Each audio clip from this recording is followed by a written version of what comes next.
स्वागत है दोस्तों आपका स्टॉकपुर की न्यू वीडियो सीरीज में। फ्रेंड्स, इससे पहले हमने मार्केट रिलेटेड दो अन्य वीडियो के बारे में बात की थी। एक ट्रेडिंग साइकोलॉजी, जिसमें हमने जाना कि किस प्रकार होप, फियर और ग्रीड इमोशन हमारे ट्रेडिंग को प्रभावित करते हैं। दूसरे वीडियो में हमने जाना कि किस प्रकार हम इनिशियल स्टेज में अपने छोटे से अकाउंट को ग्रो कर सकते हैं। तो फ्रेंड्स, उसी ज्ञान की गंगा को आगे बढ़ाते हुए आज हम जानेंगे दुनिया के सबसे ओल्डेस्ट और सबसे इम्पोर्टेंट मेथड कैंडलस्टिक के बारे में। मार्केट की एबीसीडी कहा जाता है। जिस प्रकार हमें एबीसीडी सबसे प्रारंभ में बेसिक नॉलेज सीखना होता है, उसी तरह स्टॉक मार्केट का बेसिक कैंडलस्टिक को कहा जाता है। फ्रेंड्स, अगर बात स्टॉक मार्केट की हो और कैंडलस्टिक का जिक्र ना हो तो एक अधूरापन सा लगता है। यह मार्केट में सबसे बेसिक नॉलेज होता है। फ्रेंड्स, अगर आप स्टॉक मार्केट में नए हो, आपको चार्ट देखना नहीं आता, तो आपको कैंडलस्टिक के साथ शुरू करना चाहिए। और अगर आप थोड़े एक्सपीरियंस ट्रेडर हैं तो आपको इसको अपनी स्ट्रेटजी में ऐड करके आप अपनी स्ट्रेटजी को और भी इफेक्टिव बना सकते हैं। फ्रेंड्स, अगर बात करें कैंडलस्टिक की हिस्ट्री की, तो यह एशिया के अंदर इंडिया में 1875 में बॉम्बे स्टॉक एक्सचेंज के नाम से स्टार्ट हुआ था और तभी से यह पॉपुलर हो गया। दोस्तों, शुरुआत में इसको एक इन्वेस्टमेंट के रूप में देखा जाता था। इसमें आप किसी भी कंपनी के शेयर्स खरीदकर उस कंपनी में अपनी हिस्सेदारी डाल सकते थे, जो आपको इक्विटी रूप में मिलती थी। दोस्तों, इस अपॉर्चुनिटी का फायदा अनेकों लोगों ने उठाया और वो भारत के शीर्ष अमीर बने। दोस्तों, कईयों ने इसमें अपना पैसा दूसरों के सारे टिप के भरोसे भी लगाया। उन्होंने यहाँ पर अपना पैसा गंवाया और इसे जुआ मार्केट का नाम दिया।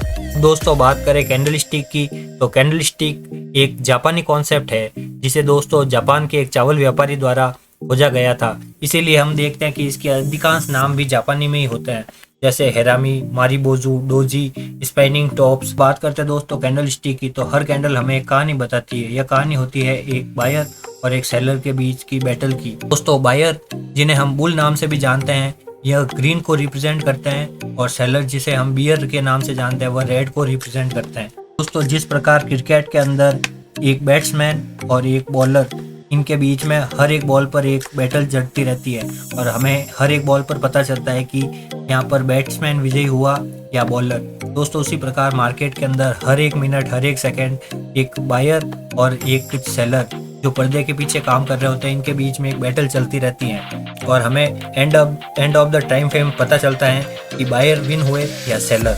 दोस्तों, बायर यानी खरीदने वाला और सेलर यानी बेचने वाला।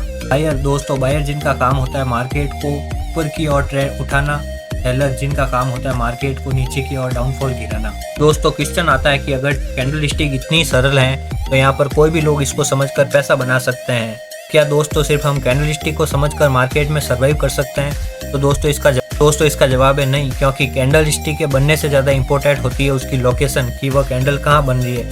इसको आइए हम लाइव चार्ट के माध्यम से देखते हैं। दोस्तों, निफ्टी बैंक के अंदर डे फ्रेम के अंदर का चार्ट। दोस्तों, यहाँ पर हम देख रहे हैं कि हमें एक पुलिस पैटर्न बनता दिख रहा है, यानी यहाँ पर बायर्स हावी हैं। दोस्तों, जैसा हम देखते हैं कि यहाँ पर पेपर अम्ब्रेला यानी हैंगिंग मैन बन रहा है। दोस्तों, यहाँ पर आपको नाम से ज़्यादा इंपॉर्टेंट इसके कॉन्सेप्ट को समझना होता है कि कैंडलस्टिक के बेसिक कॉन्सेप्ट क्या है। तो दोस्तों, जब भी इस प्रकार की कैंडल्स बनती हैं तो उसका मतलब होता है कि यहाँ पर से ये ट्रेंड रिवर्सल होगा। लेकिन दोस्तों, हम देखते हैं कि यहाँ पर ट्रेंड में विशेष कोई प्रभाव नहीं पड़ा।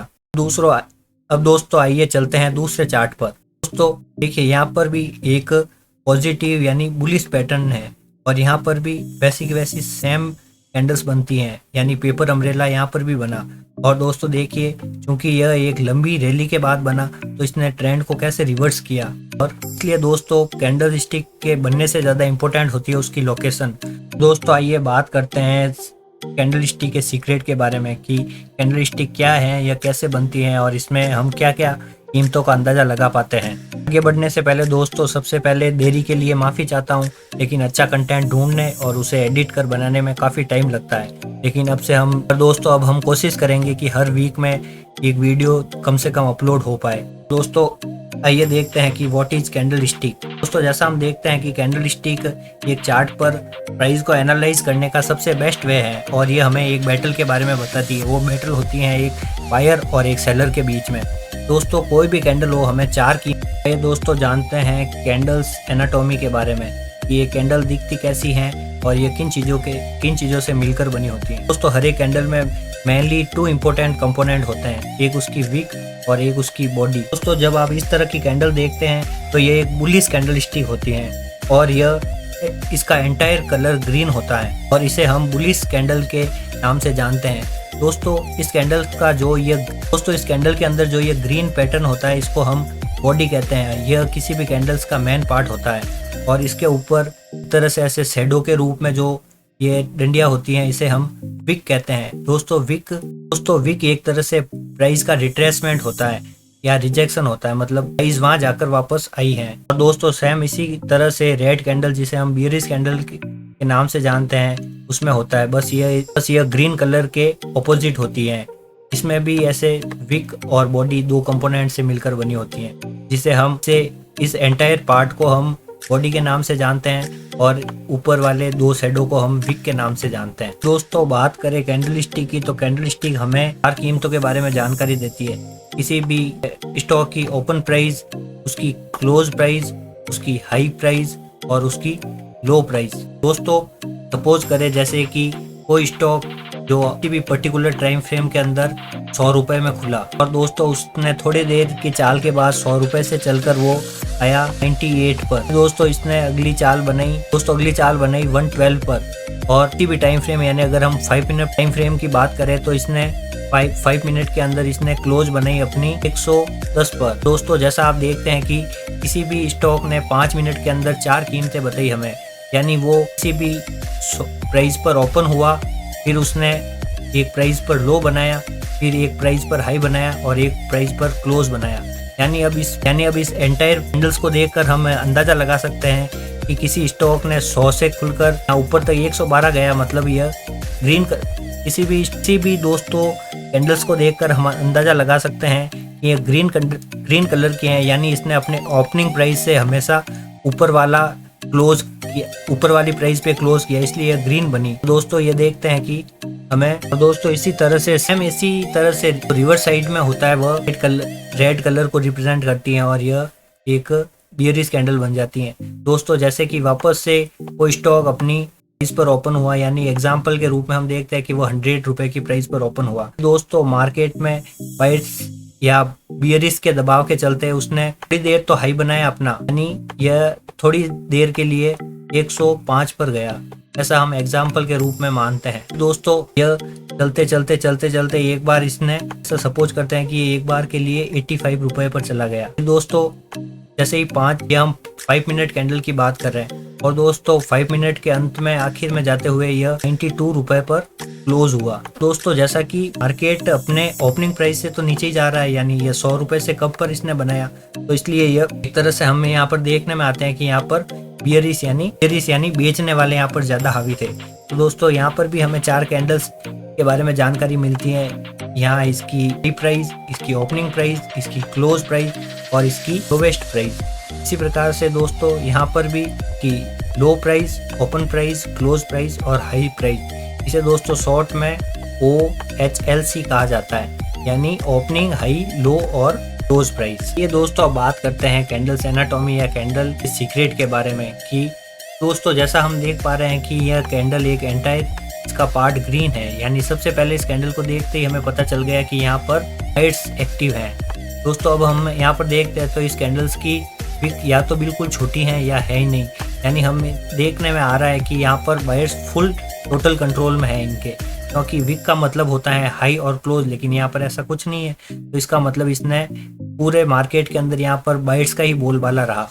दोस्तों जैसा हमने शुरुआत में बात की थी कि मार्केट के अंदर एक तरह से बैटल चलती हैं, ये बैटल होती हैं एक बायर्स और एक सेलर्स के बीच में। दोस्तों इसको इजी वे में समझने के लिए हम एक एग्जांपल लेते हैं, क्रिकेट का एग्जांपल, क्योंकि दोस्तों क्रिकेट और ट्रेडिंग में बहुत सी चीज़ें सिमिलर हैं।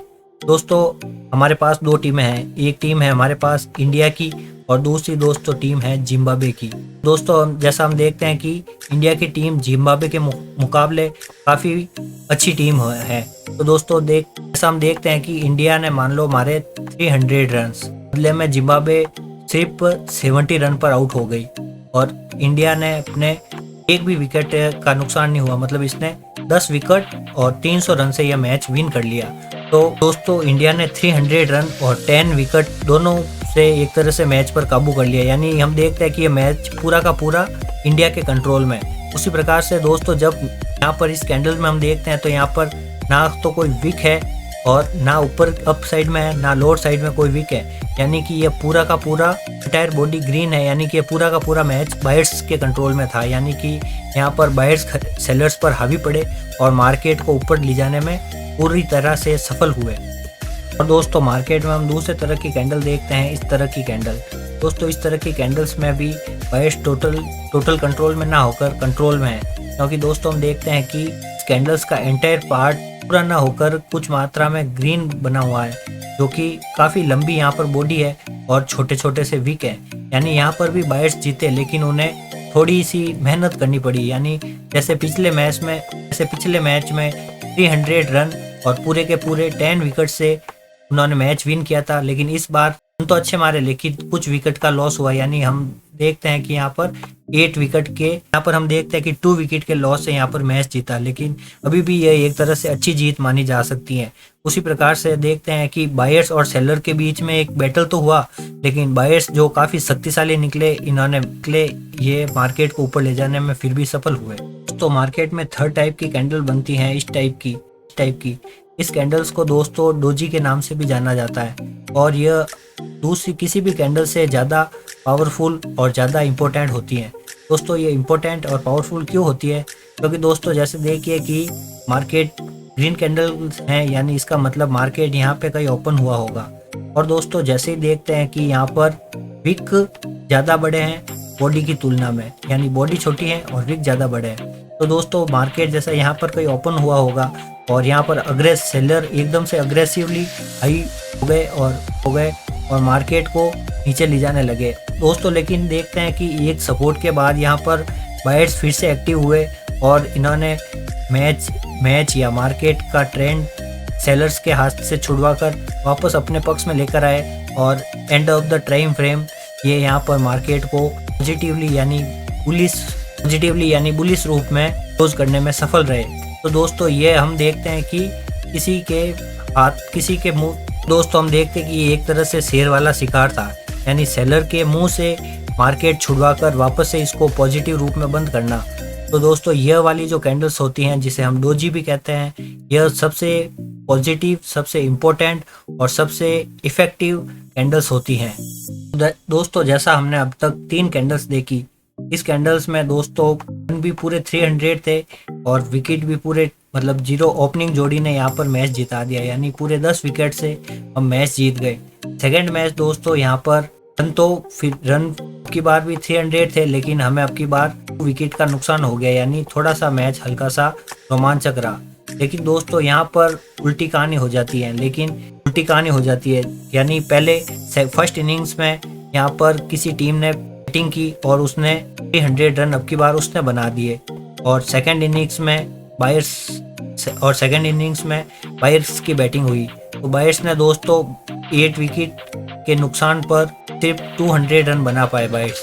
अब दोस्तों बायर्स के पास विकेट भी 2 हैं, ओवर भी बहुत ही कम है और रन भी उनको पूरे 100 बनाने हैं, यानी कि मैच एक तरह से जीतना बिल्कुल नामुमकिन सा लगता है। लेकिन दोस्तों जैसा आप देख पा रहे हैं कि बायर्स यहाँ पर मैच विन करके ले गए, यानी एक तरह से रोमांचक जीत हुई यहाँ पर, यानी कि किसी भी टीम के अंदर यहाँ पर इन्होंने बॉलर्स ने मैच जिता दिया। तो दोस्तों यह एक तरह से बहुत रोमांचक जीत हुई। इस मैच के मुकाबले इस मैच को हम रोमांचक जीत गएंगे दोस्तों। सेम इसी प्रकार इस कैंडल से मुकाबले ये कैंडल ज़्यादा इफेक्टिव और पावरफुल होती है, क्योंकि यहाँ पर बायर्स सेलर से मैच छुड़वा कर लेके आए और अंततः मार्केट को पॉजिटिव यानी बुलिश ट्रेंड में क्लोज करवाया। दोस्तों बात करते हैं चौथी कैंडल के बारे में। चौथी कैंडल्स के बारे में। It is also bullish candles. दोस्तों जैसा हम इसमें देखते हैं कि ये मार्केट की ओपन प्राइस है, ये क्लोज प्राइस है। यहाँ पर दोस्तों हम देखते हैं कि बॉडी तो काफ़ी छोटी है, लेकिन उसके जो विक हैं ये काफ़ी बड़े हैं, यानी मार्केट ने ऊपर जाने की तो कोशिश की, लेकिन किसी रेजिस्टेंस पर सेलर्स एक्टिव हो गए और वो मार्केट को पुश करने में कामयाब हुए। हालांकि यहाँ पर बनी तो बुलिश पैटर्न है, लेकिन फिर भी यहाँ पर इस कैंडल्स में सेलर काफ़ी हाई रहते हैं। जिस प्रकार दोस्तों हम देखते हैं कि किसी मैच के अंदर बैट्समैन और बॉलर यानी दोनों टीमें बराबर हो, जैसे कि इंडिया और पाकिस्तान का मैच, दोस्तों इंडिया और पाकिस्तान दोनों ने अच्छे रन मारे, दोनों में अच्छे बैट्समैन है, अच्छे बॉलर है और मैच हो रहा है, लेकिन अचानक से बारिश हो जाती है और डकवर्थ लुईस नियम, ऐसा दोस्तों आप सभी क्रिकेट को देखते हैं और जानते हैं डकवर्थ लुईस के बारे में। तो डकवर्थ लुईस के नियम से end of the match Bharat को यहाँ पर जीत दे दी जाती है। हालांकि दोस्तों पाकिस्तान ने भी अच्छा प्रदर्शन किया, लेकिन मैच में जीत किसकी हुई? भारत की। में जीत हुई भारत की। यह जीत अचानक से हुई। यहाँ पर पाकिस्तान ने भी अच्छा परफॉर्म किया और इंडिया ने भी अच्छा परफॉर्म किया। तो दोस्तों इस तरह से ये कैंडल्स होती है। यहाँ पर सेलर्स भी बराबर एक्टिव होते हैं, लेकिन अचानक से मार्केट में किसी गति के कारण या से बायर्स एक्टिव हो जाते हैं और मार्केट को क्लोज करने में, जैसा दोस्तों इस कैंडल्स में सेलर्स भी एक्टिव हैं और मार्केट में टाइम फ्रेम के अंत तक यह कैंडल यहाँ पर क्लोज हो जाती है। अगर टाइम फ्रेम ज़्यादा होता तो सेलर्स यहाँ पर मार्केट को नीचे ले जाने में शायद कामयाब हो पाते। दोस्तों यहाँ पर इन कैंडल्स को हम देखते हैं तो यह बुलिश कैंडल है, यह बुलिश कैंडल है, यह बुलिश कैंडल है, लेकिन दोस्तों इस कैंडल को हम बुलिश होते हुए भी बुलिश नहीं मान सकते। तो दोस्तों चूंकि अब की बार सेलर्स ने बायर्स के हाथ से मैच छीना है, यानी इतनी लंबी विक बनी है, यानी दोस्तों अब की बार सेलर्स ने मैच में बायर्स को पछाड़ा है, यानी दोस्तों अब की बार मैच सेलर्स के हाथ में था। यानी अगर मैच थोड़ी देर और चलता तो जाहिर सी बात है कि सेलर मैच को जीत सकते थे, लेकिन एन वक्त पर बायर्स मैच को जीतने में तो कामयाब रहे, लेकिन ये जीत एक मरते मरते हुए जीत थी। तो दोस्तों अब इस प्रकार की कैंडल के बाद ऐसी पूर्णतः संभावना है कि अगली जो कैंडल बनेगी, अगली जो दोस्तों कैंडल बनेगी वो एक रेड कैंडल बनेगी। तो दोस्तों इसलिए इस प्रकार की कैंडल्स को हम बुलिश नहीं मान सकते, क्योंकि इसके बाद रेड कैंडल्स के बनने की संभावना बहुत ज्यादा होती है। तो दोस्तों देखा आपने कैंडल्स की लोकेशन कितनी इंपॉर्टेंट होती है, क्योंकि अगर सिर्फ हम कैंडल्स के कलर के ऊपर ट्रेडिंग करेंगे तो हम देखते हैं कि यहाँ पर बुलिश कैंडल है और अगर यहाँ पर कोई स्टॉक को बाई करता है तो इसके बाद सीधी रेड कैंडल बनने से उसको एक भारी लॉस हो सकता है। इसलिए दोस्तों कैंडल स्टिक में सबसे इम्पोर्टेंट होती हैं कैंडल्स की लोकेशन। तो दोस्तों अगले वीडियो में हम बात करेंगे बियरिश कैंडल स्टिक की। बियरिश कैंडल स्टिक जिनका काम होता है मार्केट को गिराना डाउनफॉल में। दोस्तों आज के लिए इतना ही। अगले पार्ट के लिए वीडियो को लाइक करें, सब्सक्राइब करें, वीडियो को लाइक करें, चैनल सब्सक्राइब करें और कमेंट में जो भी आपको अच्छा बुरा जो भी लगा वो अपना रिव्यू या फीडबैक जरूर लिखें कमेंट में। धन्यवाद।